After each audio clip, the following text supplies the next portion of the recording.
জামাত চরমোনাইর এই জোট নিয়ে বছর খানেক পূর্বে একটা প্রেডিকশন করেছিলাম, সেই প্রেডিকশনই সত্যি হলো। বছর খানেক পূর্বে যখন জামাত চরমোনাইর মধ্যে এই জোটগত আলোচনা শুরু হয়, তখন সোশ্যাল মিডিয়ায় আলহামদুলিল্লাহর এত জোয়ার দেখেছিলাম যে তখন বলেছিলাম যে এই আলহামদুলিল্লাহর জোয়ার একটা পর্যায়ে গিয়ে আবার একদল আর এক দলকে বেঈমান মোনাফেক বলে গালি না দিলেই হয়, এবং শেষ পর্যন্ত সেটাই ঘটলো। গত কয়েকদিন ধরে এই দল দুটির মধ্যে টানাপোড়েনের মধ্য দিয়ে শেষ পর্যন্ত যখন ফাইনালি ইসলামী আন্দোলন বাংলাদেশ চরমোনাই পীর সাহেবের দল এই 11 দলের জোট থেকে বের হয়ে গেল, এখন মোটামুটি এক দল আর এক দলকে বেঈমান বলে গালাগালি করা শুরু করেছে। আমার সারাউন্ডিং এর মধ্যে আমি বেশ অনেককে দেখেছি জামাত শিবির করে এমন যে তারা মোটামুটি এভাবেই ইন্ডিকেট করে কথা বলছে যে চরমোনাইয়ের দল তো সব মূর্খ, অশিক্ষিত, এদের সাথে জোট হয় নাকি? এদের মধ্যে শিক্ষার কোনো আলো আছে? এদের মধ্যে মানে জ্ঞান বলতে কিছু আছে? আর চারদিক থেকে তো সোশ্যাল মিডিয়ায় আমরা দেখতেই পাচ্ছি এক দল আর এক দলকে সেই বেঈমান মুনাফিক বলে গালিগালাজ শুরু করে দিয়েছে। তার মানে দর্শক শ্রোতা, আমরা তো জানলাম যে ইসলামী আন্দোলন বাংলাদেশ ওই জামাতের নির্ধারণ করে দেয়া ৪৫টি আসনে থেকে জোটের মধ্যেই থাকবে, সেটি আর মেনে নিল না। তারা একদম ঘোষণা দিয়েই বের হয়ে গেল, তারা আলাদাভাবে নির্বাচন করবে, এককভাবে নির্বাচন করবে। তো আজকে এই বিষয় নিয়ে কথা বলবো, তো চলুন ডিরেক্ট হিট দ্য পয়েন্টে চলে যাই। হিট দ্য পয়েন্ট নাম্বার 1, এই যে ইসলামী আন্দোলন বাংলাদেশ জামাত এনসিপি সহ 11 দল থেকে বের হয়ে গেল, কি কি অভিযোগ করলো তারা? চলুন তথ্যচিত্রের মাধ্যমে একটু দেখি। ইসলামী আন্দোলন বাংলাদেশ চরমোনাই পীরের দল থেকে বলা হয়েছে ইসলামের পথ থেকে সরে গেছে জামাতে ইসলামী, তাই ইসলামী আন্দোলনও সরে গেছে এই জোট থেকে। এছাড়া যে অভিযোগটি সামনে এনেছে তা হলো ইসলামী আন্দোলনের আমিরকে ইনসাল্ট করেছে জামাতের আমির, অর্থাৎ জামাতের পক্ষ থেকে ইসলামী আন্দোলন বিভিন্নভাবে অপমানিত হয়েছে, তুচ্ছ তাচ্ছিল্যের শিকার হয়েছে, এটা বলেছে। এছাড়া তারা উল্লেখ করেছে যে জামাতের আমির বিএনপির চেয়ারপারসন তারেক রহমানের সাথে সাক্ষাৎ করে আগামী 5 বছরের জন্য একটা কম্বাইন্ড গভর্নমেন্ট বা জাতীয় সরকারের আদলে রাষ্ট্র পরিচালনার ইঙ্গিত দিয়েছিল, এটাকেও ইসলামী আন্দোলন বাংলাদেশ ভালোভাবে নেয়নি। এছাড়া বহুদিন পূর্বে থেকে ইসলামী আন্দোলন বাংলাদেশ বলে আসছিল যে জামাতে ইসলামী বড় ভাই সুলভ আচরণ করছে বা দাদাগিরি করছে, তো এই বিষয়গুলোকে তারা সামনে নিয়ে এসেছে। বাট এইগুলোই কি মুখ্য কারণ, বা এছাড়াও আমরা প্রকাশ্যে যা দেখতে পাচ্ছি এগুলোই মুখ্য কারণ, না পর্দার আড়ালে আরো কোনো কারণ আছে? আমি আমার সারাউন্ডিং এর মধ্যে পলিটিক্যাল বিষয় ডিসকাস করতে গিয়ে যতটুকু জানতে পারছি, এর পেছনেও বেশ কিছু কারণ রয়েছে, গুরুত্বপূর্ণ একটা কারণ রয়েছে। সেই কারণটা হলো ইসলামী আন্দোলন বাংলাদেশ অনেক পূর্বে থেকেই একটা বিষয় টার্গেটে রেখেছিল, সেটা হলো যে জামাতে ইসলামী যাতে খুব বেশি আসন নিয়ে নির্বাচন করতে না পারে, বা তাদের জোট থেকে সরকার গঠন করলে সেখানে যাতে জামাতে ইসলামের সংখ্যাধিক্য বা একচ্ছত্র আধিপত্য নিয়ে সংসদ গঠিত না হয় বা মন্ত্রী পরিষদ গঠিত না হয়। কারণটা কি? কারণ হলো এই দলগুলো নিজেদেরকে ইসলামিক দল দাবি করলেও বা ইসলামী দলের পক্ষে একটা ভোট বাক্স দেওয়ার যে থিওরি, কিন্তু এই ইসলাম পালন করতে গিয়ে, ইসলামের রুলস অ্যান্ড রেগুলেশন পালন করতে গিয়ে তাদের ভিতরে বিস্তার ফারাক আছে, অনেক মতবিরোধ আছে। তো বিশেষ করে জামাতে ইসলামের যে ইসলামিক স্ট্যান্ড বা তাদের ইসলামিক মতাদর্শ, সেটা অনেক ক্ষেত্রেই ইসলামী আন্দোলন বাংলাদেশ চরমোনাই পীর সাহেবের সাথে যায় না। তো যদি জামাতে ইসলাম বেশিরভাগ আসন নিয়ে নির্বাচন করে, তো জোটগতভাবে সবার ভোট দিয়ে নির্বাচিতও জামাত ইসলাম থেকে বেশি হবে, তাহলে তারা এমপি বেশি হবে, মানে আমাদের জাতীয় সংসদে তাদের পার্টিসিপেন্ট বেশি থাকবে, মন্ত্রী পরিষদে তাদের উপস্থিতি বেশি থাকবে। তাহলে হচ্ছে কি, সরকার গঠন করে যখন তারা রাষ্ট্র পরিচালনা করবে, রাষ্ট্র পরিচালনার স্বার্থে বিভিন্ন আইন প্রণয়ন করবে, তো তখন এই ধর্মের প্রয়োগ করতে গিয়ে জামাতে ইসলামের যে ধর্মের স্ট্যান্ড, তাদের ধর্মীয় যে আইডিওলজি, সেটাই প্রতিষ্ঠা পাবে।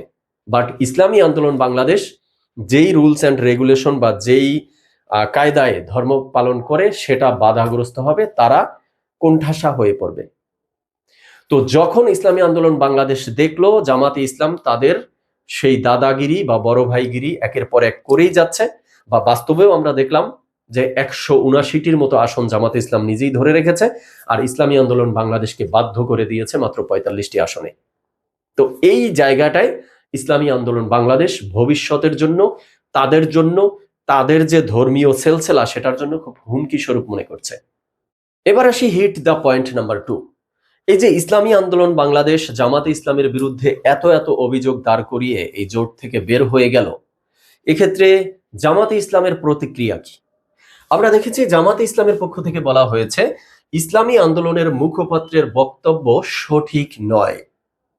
আর কি বলেছে? আদর্শচ্যুত হয়নি জামাত।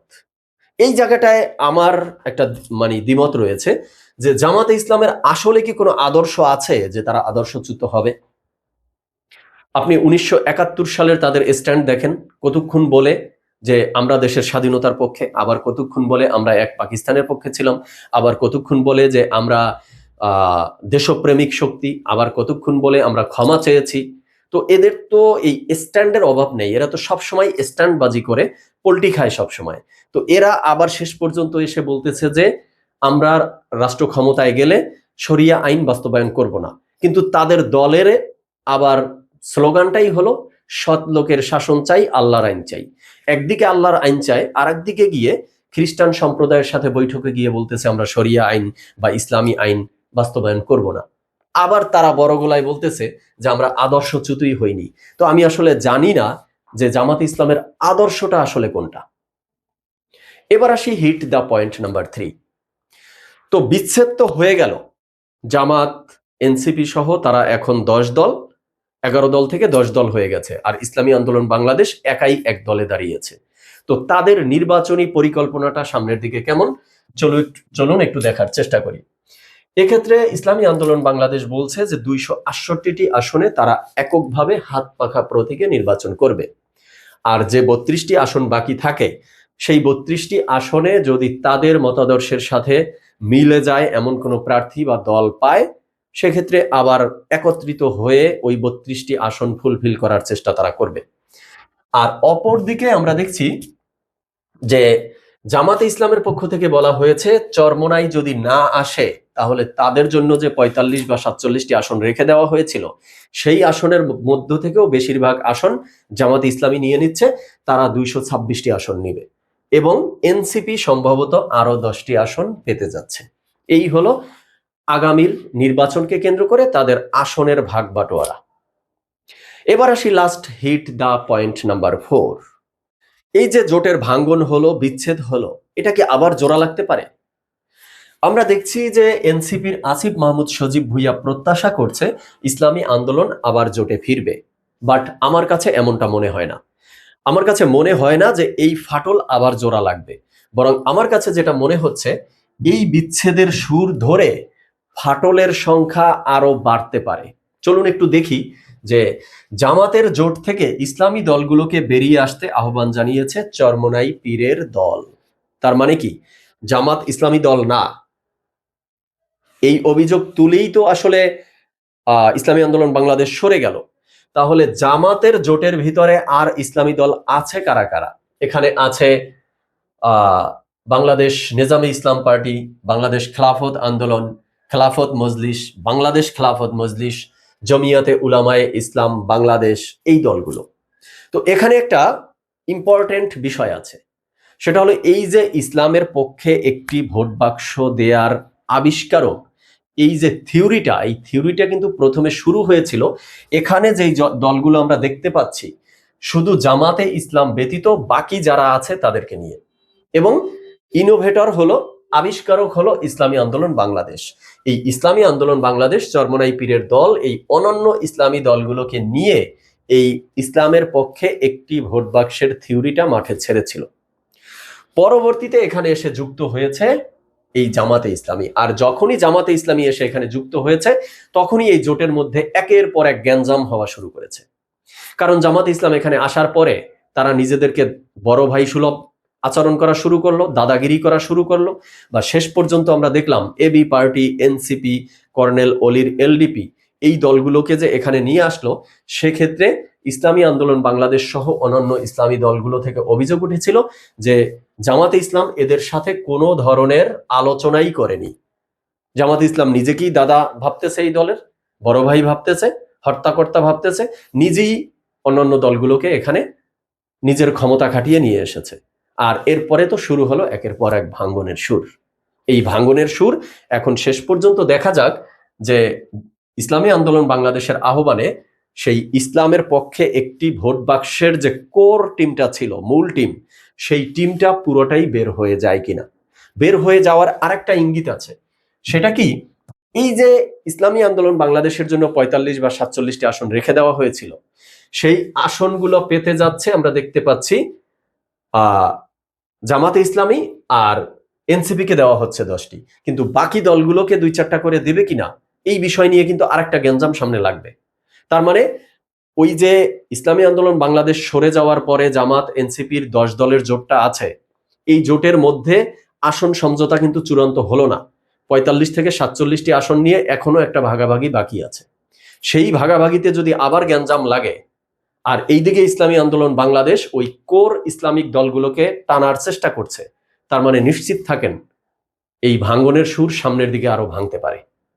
দর্শক শ্রোতা, আজকে এই পর্যন্তই। সবাই ভালো থাকবেন, সুস্থ থাকবেন। আপনাদের মতামত কমেন্টে জানাবেন। ধন্যবাদ সবাইকে।